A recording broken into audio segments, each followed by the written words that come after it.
Welcome to Learning Assamese Language, presented as a learning by doing activity. Listen to the conversation, then practice live with the quiz.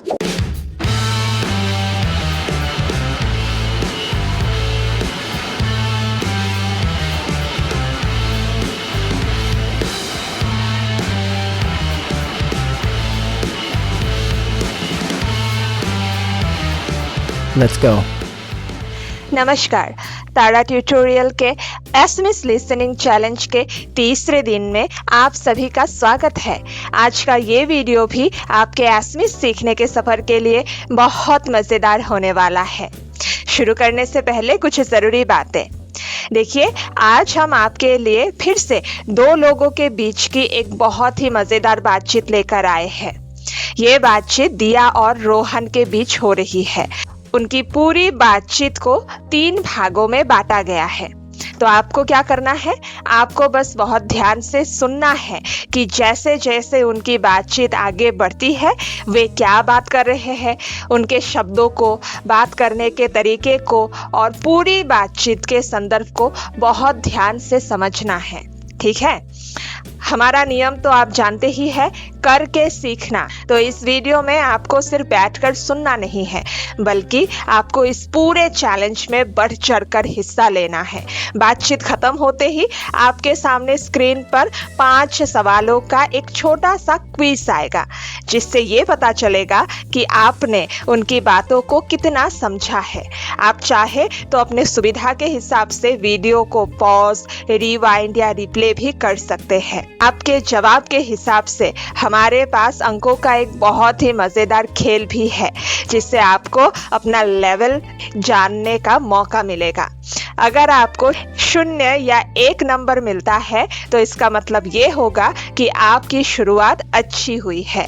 अगर आपको 1 से लेकर 3 तक number मिलता है तो इसका मतलब है कि आप बातचीत को काफ़ी अच्छे से समझ रहे हैं और दिन ब दिन बेहतर हो रहे हैं। और अगर आपको 4 या पूरे 5 नंबर मिल जाते हैं तो फिर आप समझ लीजिएगा कि आप इस भाषा में सुपरस्टार बन चुके हैं। तो फटाफट अपनी नोटबुक उठा लीजिए और हेडफोन लगा लीजिए। चलिए देखते हैं कि आज किसको कितना अंक मिलता है। ठीक है, आइए अब शुरू करते हैं पहले भाग से। ये रहा आज का हमारा पहला ऑडियो। रोहन, এইবাৰ বহাগ বিহুৰ দীঘলীয়া বন্ধত তুমি কৰবালৈ যোৱাৰ কথা ভাবিছা নেকি? হয় দিয়া, মই ভাবিছো এইবাৰ বন্ধত পৰিয়ালৰ সৈতে তেজপুৰলৈ ফুৰিবলৈ যাম। তুমি কলৈ যাবা? মই এতিয়ালৈকে একো থিৰ কৰা নাই। তেজপুৰ বৰ ধুনীয়া ঠাই। তাত চাবলগীয়া বহুত ঐতিহাসিক স্থান আছে, নহয়নে? एक बार फिर से सुनते हैं। रोहन, এইবাৰ বহাগ বিহুৰ দীঘলীয়া বন্ধত তুমি কৰবালৈ যোৱাৰ কথা ভাবিছা নেকি? হয় দিয়া, মই ভাবিছো এইবাৰ বন্ধত পৰিয়ালৰ সৈতে তেজপুৰলৈ ফুৰিবলৈ যাম। তুমি কলৈ যাবা? মই এতিয়ালৈকে একো থিৰ কৰা নাই। তেজপুৰ বৰ ধুনীয়া ঠাই। তাত চাবলগীয়া বহুত ঐতিহাসিক স্থান আছে, নহয়নে? अब ये रहा हमारा आज का पहला सवाल। रोहने बिहुर बंधत कार होते तेजपुरলৈ যাব বুলি কৈছে। मतलब रोहन ने बिहू की छुट्टियों में किसके साथ तेजपुर जाने की बात कही है?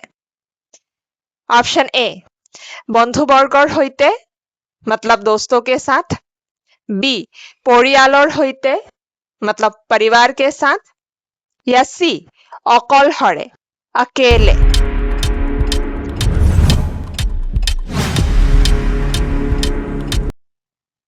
तो सही जवाब है बी, परियालर होते।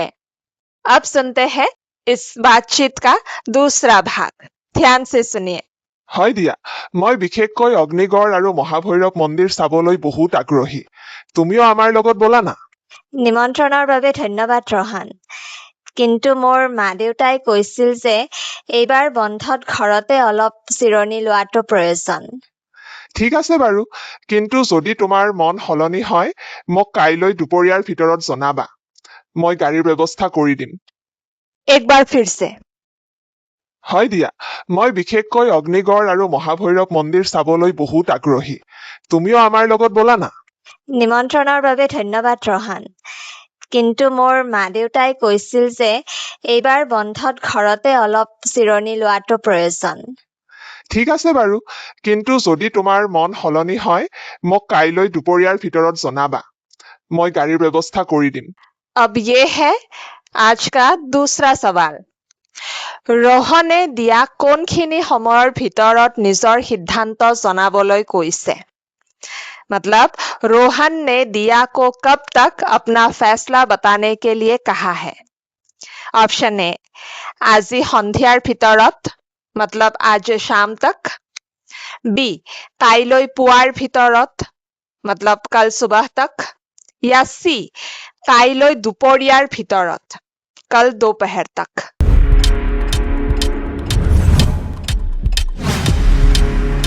सही जवाब है सी কাইলৈ দুপৰীয়াৰ ভিতৰত।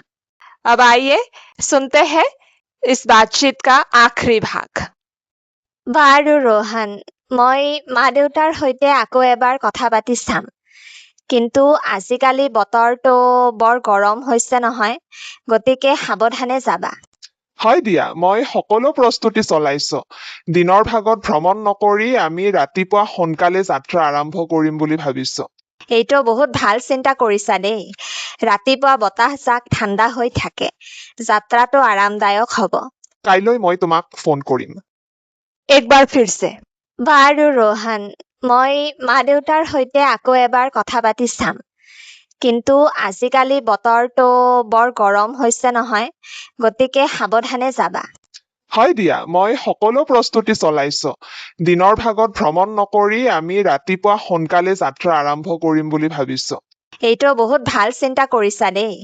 ৰাতিপুৱা বতাহজাক ঠাণ্ডা হৈ থাকে, যাত্ৰাটো আৰামদায়ক হ'ব। কাইলৈ মই তোমাক ফোন কৰিম। ये है सवाल नंबर 3। গৰমৰ পৰা বাচিবলৈ रोहने যাত্ৰাৰ বাবে কি পৰিকল্পনা কৰিছে? मतलब गर्मी से बचने के लिए रोहन ने यात्रा के लिए क्या योजना बनाई है?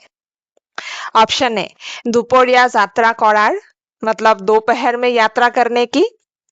ऑप्शन बी रातिपुৱা সোনকালে যাত্ৰা आरंभ কৰাৰ मतलब सुबह जल्दी से यात्रा शुरू करने की। या सी यात्रा बातिल करार यात्रा रद्द करने की।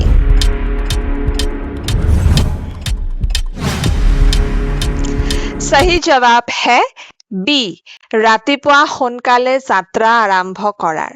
अब दो और अतिरिक्त सवाल जो हमने इन तीनों बातचीत में बातें सुनी है, उन बातों को आपने और कितना अच्छे से समझा है उसको जांचने परखने के लिए ये रहा आज का चौथा सवाल।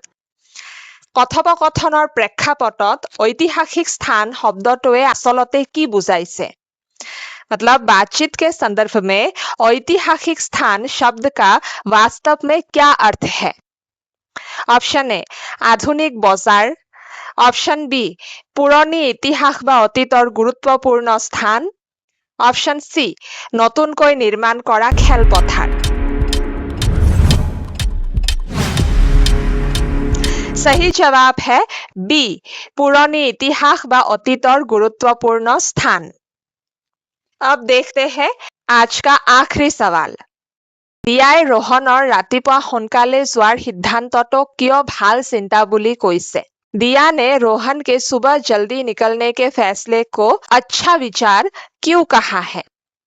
ऑप्शन ए कारण रातिपुৱা रास्तात गाड़ी कम থাকে क्योंकि सुबह रास्ते में गाड़ियां कम होती है। ऑप्शन बी रातिपुৱা বতাহ ঠাণ্ডা থাকে আৰু যাত্ৰা आरामदायक হয়। सुबह हवा ठंडी होती है और यात्रा आरामदायक होती है।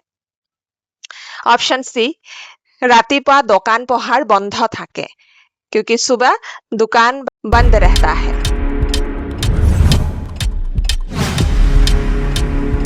इसका सही जवाब है ऑप्शन बी कारण रातिपुৱা বতাহ ঠাণ্ডা থাকে আৰু যাত্ৰা आरामदायक है।